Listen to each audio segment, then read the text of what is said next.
सो hey guys, मैं सूर्य का welcome करता हूँ वन पंच मैन की एक और न्यू मांगा वीडियो पे। काफी टाइम से हमने वन पंच मैन की मांगा को नहीं कवर किया था, बट अब मैं इसको दोबारा से स्टार्ट कर रहा हूँ। सो आई होप आप लोग इसको एंजॉय करोगे। तो बिना टाइम वेस्ट किए लेट्स बिगिन।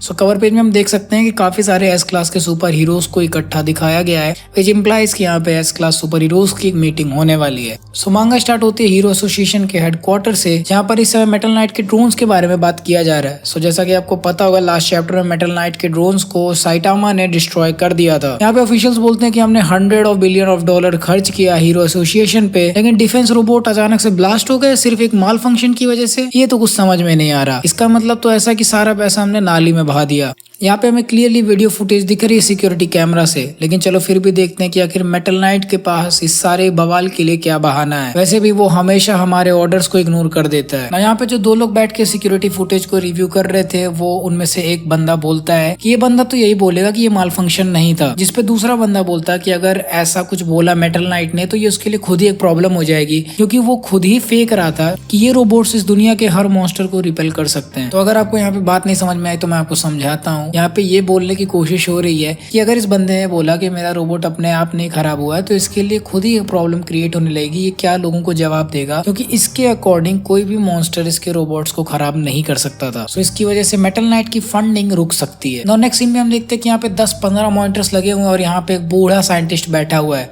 जब भी कोई बूढ़ा साइंटिस्ट बैठा हो समझ लो कुछ भयंकर बवाल होने वाला है। अभी हम वेगापंक को देख ही रहे हैं। यहाँ पर ये बंदा बोल रहा था level 4, level 7, level 9, even level 10। ये तो बहुत ही खतरनाक है। मेरे नए बनाए हुए कंप्लीटेड डिफेंस सिस्टम को डिस्ट्रॉय कर दिया गया। अरे इन रोबोट्स में से लेवल 10 वालों को तो मैंने खुद टेस्ट किया था कुछ डीमंस के ऊपर जिनको हमने कैप्चर किया था, और ये रोबोट्स उस टेस्ट में पास हुए थे। फिर इन्हें डिस्ट्रॉय कैसे किया गया? और अगले ही पैनल में हमें रिवील होता है डॉक्टर बोफोई, जिसका हीरो नेम है मेटल नाइट। सो अगर आप वन पंच मैन की मांगा को फॉलो कर रहे हो या फिर शायद सीरीज में आया यानी मुझे नहीं याद है, तो वहाँ पर एक हीरो होता है जिसका नाम है मेटल नाइट, जो कि पूरा एकदम रोबोटिक सा दिखता है। देख के ऐसा लगता है कि वो सिर्फ एक साइबॉर्ग है और वो मतलब खुद से ही चल रहा है आर्टिफिशियल इंटेलिजेंस की वजह से, बट एक्चुअली में बैकग्राउंड में इसको कंट्रोल कर रहा होता है डॉक्टर बोफोई, जो कि इस मेटल नाइट का क्रिएटर है एंड इसी का एक्चुअल में हीरो नेम मेटल नाइट है। लेकिन इस डॉक्टर ने कुछ तो इंटरेस्टिंग नोट किया है जो कि काफी टाइम से सीरीज में नहीं हो रहा है। इसने फाइनली पहचान लिया कि आखिर साइटामा कौन है। ये बंदा बोलता है कि जिस भी बंदे ने इन रोबोट्स को डिस्ट्रॉय किया है उसका तो कोई नाम ही नहीं है हीरो एसोसिएशन में। क्लास ए, रैंक 39, केप्ड बाल्डी, ये तो अभी भी एक नोबड़ा है। फिर वो उसका रिकॉर्ड हिस्ट्री चेक करता तो उसकी गांड फट जाती है, क्योंकि 65 दिन पहले वो सी क्लास में था, 43 दिन पहले वो बी क्लास में था और अभी 2 दिन पहले वो ए क्लास में आ गया है। तो ये बंदा सोचता है कि काम करते हैं, अभी हीरो एसोसिएशन के डेटाबेस में हैक करते हैं और देखते हैं कि क्या ये लोग मुझसे कुछ छुपाने की कोशिश कर रहे हैं स्केप्ड बाल्डी के बारे में। सो एज इट इज ये बंदा उसके डेटाबेस को चेक करता है और वहां पे उसको देखने को मिलता है कि इसने निंजा सोनिक से फाइट किया है, मीटियोर जो गिर रहा था जी सिटी में उसमें इन्वॉल्व था, वो जी सिटी वाले फिशमैन से जो फाइट हो रही थी वो उसमें था, एंड इवन ह्यूमन मॉन्स्टर गारो से भी फाइट करने में ये इन्वॉल्व था। ये डॉक्टर अभी इन बातों से सेटिस्फाई नहीं होता तो ये इसके फिजिकल रिकॉर्ड को भी चेक करता है एंड फिर से इसकी गांड फट जाती है, क्योंकि इस बंदे ने फिजिकल फिटनेस में एक नया वर्ल्ड रिकॉर्ड सेट किया है और सिर्फ यही इन्फॉर्मेशन होती है हीरो एसोसिएशन के पास। लेकिन डॉक्टर साहब हमारे बोलते हैं कि जिन वीडियोस को मैं देख रहा हूँ, जिस तरह से ये रोबोट से फाइट कर रहा था, ये शायद एक एस क्लास हीरो या फिर उससे भी ज्यादा स्ट्रॉन्ग है। अगर किसी भी वजह से ये बंदा हमारा दुश्मन बना तो हम सबकी गांड फट जाएगी। मुझे इसके ऊपर नजर रखना पड़ेगा। और ये चीज काफी इंटरेस्टिंग बिल्डअप था, क्योंकि फाइनली किसी ने साइटामा को नोटिस किया कि ये बंदा एस क्लास से भी ऊपर आता है। There is literally nobody above him. तो काइंड ऑफ मुझे तो थोड़ा बहुत मुझे स्टोरी बिल्ड होते हुए दिख रही है कि आखिर वन पंच मैन की मांगा आगे चल के कहाँ जाने वाली है। थोड़ा बहुत प्लॉट हमें देखने को मिल रहा है कि हाँ ठीक है, इस समय प्लॉट पे थोड़ा फोकस किया जा रहा है कि साइटामा की स्टोरी को थोड़ा ये बिल्ड कर रहे हैं, समहाउ ट्राई कर रहे हैं कि ये बंदा और भी ज्यादा रिकॉग्नाइज हो एज अ हीरो। इसके बाद हम देखते हैं 2 दिन पहले का सीन, जहाँ पर एक मीटिंग को अरेंज किया गया है एस क्लास हीरोज के साथ। सो यहाँ पे जो डायरेक्टर होता है वो ये बोलता है कि ये मीटिंग को हमने इसलिए रखा है क्योंकि इस समय कुछ ज्यादा ही रिपोर्ट्स आ रही है कुछ अनएक्सप्लेन्ड चीजों की, जो कि हमारे रिसेंट मॉन्स्टर एसोसिएशन को खत्म करने वाले मिशन में हो रहा है।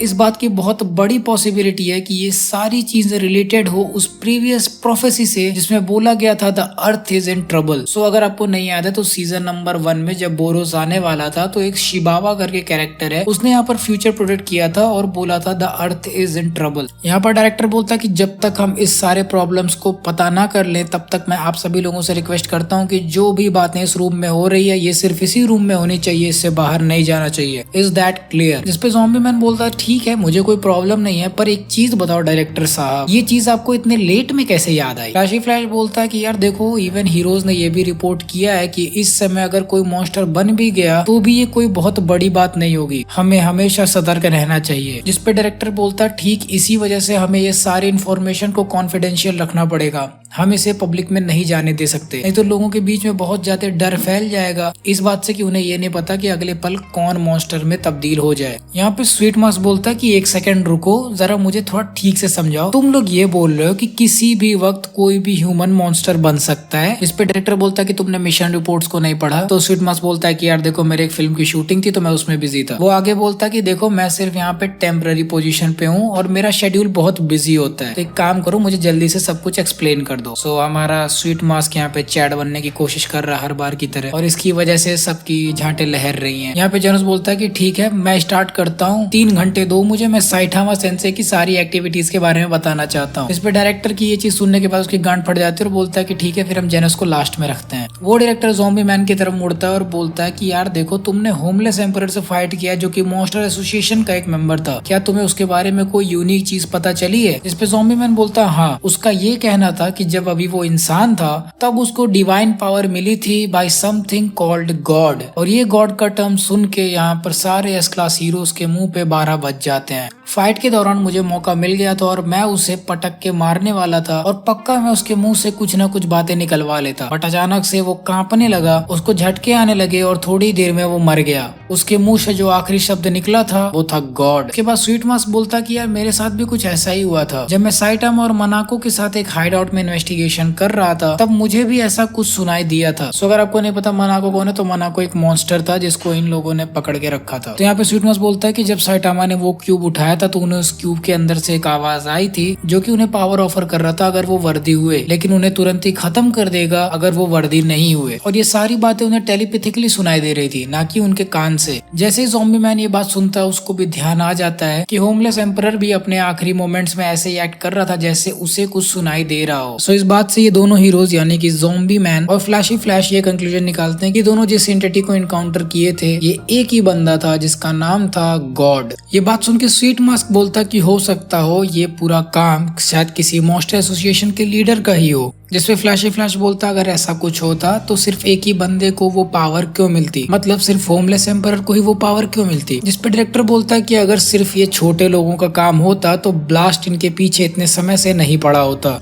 और ये बात सुन के सभी लोग चौंक जाते हैं। फ्लैशी फ्लैश बोलता है कि तुम्हें ब्लास्ट के बारे में जरूर कुछ ना कुछ पता है। इस पे डायरेक्टर बोलता कि अभी तक मैं ये बातें छुपा के रख रहा था, बट शायद अब मुझे सभी को ये बात बतानी पड़ेगी। पिछले 20 साल से ब्लास्ट कंटिन्यूसली इस गॉड नाम के एंटिटी से फाइट कर रहा है। वो, उसका पार्टनर और उसका एक ग्रुप है जो कि मिलकर एक मिस्टीरियस क्यूब को सर्च कर रहे हैं जो ह्यूमंस को मॉन्स्टर्स में कन्वर्ट कर सकता है। इसके बाद अगले पैनल में हम देखते हैं ब्लास्ट को और उसका पार्टनर, और इसका पार्टनर देख के मुझे एकदम डेथस्ट्रोक की याद आ रही है जो कि डीसी यूनिवर्स का कैरेक्टर है। इस बॉक्स को ऐसा कहा जाता है कि ये कम्युनिकेशन डिवाइस है उस एंटिटी से जिसको तुम लोग गॉड बोलते हो। इसे नॉर्मली एक ऊपार्ट जैसा कंसिडर किया जा सकता है। सो आप लोग सोच रहे होंगे कि आखिर एक ऊपार्ट क्या होता है, तो ऊपार्ट का मतलब होता है आउट ऑफ प्लेस आर्टिफैक्ट। तो ये एक ऐसा ऑब्जेक्ट आप कंसिडर कर सकते हो जो कि हिस्ट्री के क्रोनोलॉजी को बीट करता है। मतलब आप ऐसे समझो कि एंशिएंट टाइम में, मतलब एंशिएंट हिस्ट्री में कोई एक ऐसा ऑब्जेक्ट मिल जाए जो कि एक ऐसी टेक्नोलॉजी को दिखाए जो कि उस समय एग्जिस्ट ही नहीं कर सकती है। फॉर एग्जाम्पल अगर आप हमारे कुछ हिंदू टेम्पल्स को देखो तो उनका डिजाइन कुछ ऐसा है जो कि आज के भी आर्किटेक्ट में बनाना बहुत मुश्किल है। तो ऐसी काफी सारी चीजें हमारे हिंदू कल्चर में एग्जिस्ट करती हैं और इन्हीं टाइप की चीजों को ऊपार्ट कहा जाता है। जैसे एक काफी फेमस ऊपार्ट है जिसका नाम है तमिल बेल। तो ऑब्वियसली इस बेल के ऊपर तमिल में कुछ लिखा हुआ है, पर सबसे बड़ी मिस्ट्री है कि ये बेल न्यूजीलैंड में पाया गया था। तो ऐसे ही कुछ चीजों को ऊपार्ट कहा जाता है जो कि हिस्ट्री में अपने प्लेस या अपने टाइम से थोड़ा अलग है। सो ब्लास्ट इन्हीं बॉक्सेस को एनालाइज करने की कोशिश कर रहा था, लेकिन फिर 2 साल पहले जब वो एल्डर सेंटीपीड से फाइट कर रहा था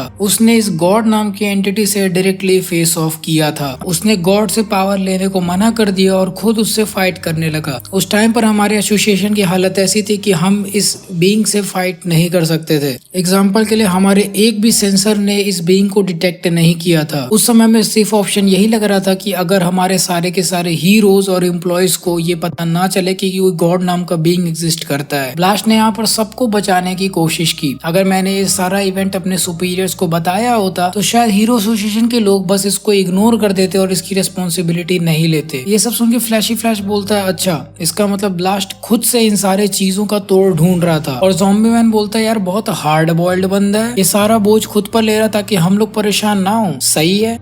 इस पे जेनोस बोलता है कि कितनी बुरी बात है, अगर तुम लोगों ने इसके बारे में पहले बोला होता तो साइटामा सेंसे इसे कब का निपटा देते। इस पे डायरेक्टर बोलता है कि ब्लास्ट गॉड से फाइट करने वाला एक लौता हीरो इसलिए है क्योंकि सिर्फ उसी के पास एबिलिटी है जो कि स्पेस और टाइम को मैनिपुलेट कर सकता है, और किसी भी हीरो के पास ऐसी कोई भी एबिलिटी नहीं है। जिसपे जेनोस अपना दूसरा वाला हार्ट निकाल के वहाँ पे रख देता है जो कि साइटामा फ्यूचर से लेके आया था। इसके बाद वो आगे बोलता है कि मैं ये सारी बातें अपने रिपोर्ट में नहीं कह पाया, लेकिन जो कुछ भी मैं आपको बताने वाला हूँ शायद ये इन्फॉर्मेशन हमारी सारी प्रॉब्लम्स को फिक्स कर सकता है। उसके बाद ब्लास्ट सभी को वो सारी बातें बताता है जो कुछ भी हुआ, कैसे साइटामा ने गारो को डिफीट किया, कैसे साइटामा और गारो के बीच बड़ी सी फाइट हुई और कैसे उसने डिफीट किया। और 4 घंटे बाद सभी एस क्लास हीरोज की यहाँ पे बुद्धि सनक गई है क्योंकि ये 4 घंटे से सिर्फ साइटामा के बारे में बता रहा है। और स्वीट मास तो इवन वहाँ से उठ के चला भी गया है अपनी शूटिंग के लिए। जेनोस बोलता ओए फ्लैश तू सो क्यों रहा है, तू तो एक निंजा है ना, तेरे लिए तो इन्फॉर्मेशन गैदर करना इम्पोर्टेंट है। जिसपे फ्लैश बोलता है इन्फॉर्मेशन जरूरी भी तो होना चाहिए, इतना लंबा कौन सुनेगा। वो डायरेक्टर आगे बोलता है लेकिन यार तुम क्लेम कर रहे हो कि साइटामा जुपिटर तक उड़ के गया और उसको डिस्ट्रॉय करके वापस आ गया, और उसके ऊपर तुम बोल रहे हो कि वो टाइम में पीछे गया और उसने हिस्ट्री चेंज कर दी, ये थोड़ा ज्यादा नहीं हो गया। इसके बाद फ्लैश बोलता है कि किंग ने भी अभी तक सिर्फ मून को पंचिंग बैग की तरह यूज कर पाया। एक तो किंग को लेके ये लोग जो चूतिया बने हैं ना भाई, छोड़ो जाने दो। इसके बाद वो डायरेक्टर जेनोस से बोलता है कि तुम्हारी स्टोरी सच है या नहीं ये तो अलग ही बात है, लेकिन हमें खुद साइटामा से बात करना पड़ेगा ये सब कुछ कंफर्म करने के लिए कि क्या सच में उसने गारो को डिफीट किया था। जिसपे जेनोस बोलता है कि देखो मेरे सेंसे को कुछ भी याद नहीं है जो भी उन्होंने गारो के साथ फाइट किया था। इस पे फ्लैश बोलता है कि अगर तुम्हें अपने सेंसे के लिए इतना ही ज्यादा बोलना था तो कुछ अच्छा सा झूठ बना के लेके आते, ये क्या चूतियाबा तुम बोलते जा रहे हो। इस पे जेनोस का दिमाग खराब होने लगता है। इस बात पे ज़ॉम्बी मैन बोलता है कि अगर यही केस है तो हम गारो से पूछ लेते हैं, उसको तो पता ही होगा ना उसको किसने डिफीट किया। तो वो पूछता है कि अगर पुलिस ने उनके इंटरोगेशन से क्या डिटेल्स निकाली। तो डायरेक्टर का जो सेक्रेटरी है वो बोलता है कि अपेरेंटली फाइनल पंच का जो शौक था उसकी वजह से उसकी मेमोरी चली गई है। जिसपे ज़ॉम्बी मैन बोलता है ये सब क्या चूतियापा है, ये सब क्या है कि हर कोई इंपॉर्टेंट चीजें भूलते जा रहा है। इसके बाद फ्लैश बोलता है अच्छा तो हमारे पास कोई भी डेफिनेटिव प्रूफ नहीं है इन सारी बातों का, लेकिन एक चीज हम कह सकते हैं कि इस गॉड नाम के बीइंग से इंटरेक्शन काफी ज्यादा बढ़ गया है। ब्लास्ट ने बोला था कि हमारे दुनिया में कोई तो ऐसा है जिसकी वजह से गॉड बार बार यहाँ पर आ रहा है, और ये चीज के बारे में अभी भी इन्वेस्टिगेशन चल रहा है। ब्लास्ट हमारे पास बहुत जल्दी वापस ज्यादा बढ़ गया है। ब्लास्ट ने बोला था कि हमारे दुनिया में कोई तो ऐसा है जिसकी वजह से गॉड बार बार यहाँ पर आ रहा है, और ये चीज के बारे में अभी भी इन्वेस्टिगेशन चल रहा है। ब्लास्ट हमारे पास बहुत जल्दी वापस आएगा, फिर वो हमें प्लान बताएगा कि हमें क्या काउंटर मेजर्स लेने चाहिए। तब तक के लिए हमारी सबसे बड़ी प्रायोरिटी है कि हम एक साथ रहें और एक दूसरे को सपोर्ट करें, क्योंकि ये जो गॉड नाम का बीइंग है ये हमेशा किसी के अंदर के वीक पॉइंट को टारगेट करता है। ये बात सुन के जेनोस खड़ा हो जाता है, वो अपना हाथ टेबल पर पटकता है और बोलता है आप यूनिटी की बात कर रहे हो, ठीक है, मैं चाहता हूँ कि आप कुछ मेजर चेंजेस लेके आओ इस एसोसिएशन में। अगर आप कुछ भी ब्लास्ट के मुंह से सुनते हो तो आपको तुरंत कीप बाल्डी एके साइटामा सेंसे को कांटेक्ट करना पड़ेगा, और सिर्फ इतना इनफ होगा हमें गॉड, और सिर्फ इतना इनफ होगा ह्यूमैनिटी को गॉड से बचाने के लिए। और इतना बोल के जेनोस वहाँ से चला जाता है। इसके बाद सभी टॉप एस क्लास हीरोज के मन में साइटामा के बारे में चलने लगता है। ज़ॉम्बी मैन सोचता है कि अपने लिमिटर्स को हटाने पे उसने अपने बालों को खो दिया, और लगता है ये पूरा मैटर थोड़ा उल्टा है। इतनी बड़ी बड़ी कहानी के साथ मुझे नहीं पता आखिर सच्चाई क्या है इस साइटामा के बारे में, लेकिन फिर भी हो सकता हो कि ये कोयले में एक हीरा निकले। और लास्ट में हम देखते हैं स्वीट मास को जो कि साइटामा का प्रोफाइल चेक कर रहा होता है और बोलता है कि जेनोस के पास वो सारी एबिलिटीज है जिसके लिए उसको एस क्लास में होना चाहिए, लेकिन अगर वो साइटामा के बारे में इतना बात कर रहा है तो क्या ये आइडियल हीरो हो सकता है। एंड इसी के साथ चैप्टर नंबर 173 खत्म।